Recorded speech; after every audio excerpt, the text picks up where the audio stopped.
एक जमाने में एक सब्ज जंगल की गहराई में फीना नामी एक प्यारी सी फिंच रहती थी। इसके दो छोटे बच्चे थे, पप्पी और लूलू, जो दिन भर चहचहाना पसंद करते थे।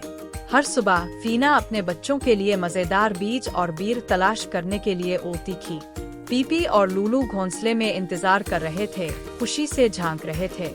लेकिन एक दिन करको नामी एक बड़ा, काला और जालिम कौवा घोंसला देखा। दो लजीज छोटे बच्चे, इसने शरारत से कहा। चूजे कांप उठे। माँ माँ, वो रोए।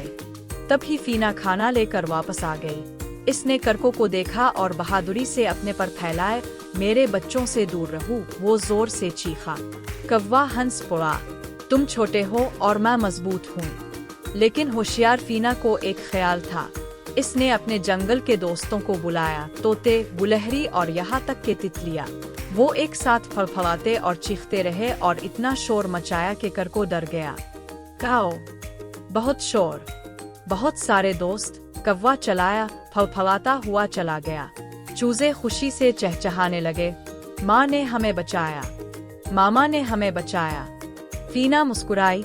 याद रखो छोटे बच्चों, यहाँ तक कि सबसे छोटा परिंदा भी मजबूत होता है जब वो होशियार होता है और इसके दोस्त होते हैं। और इस दिन से पप्पी और लूलू ने अपने जंगल के घर में खुद को महफूज महसूस किया।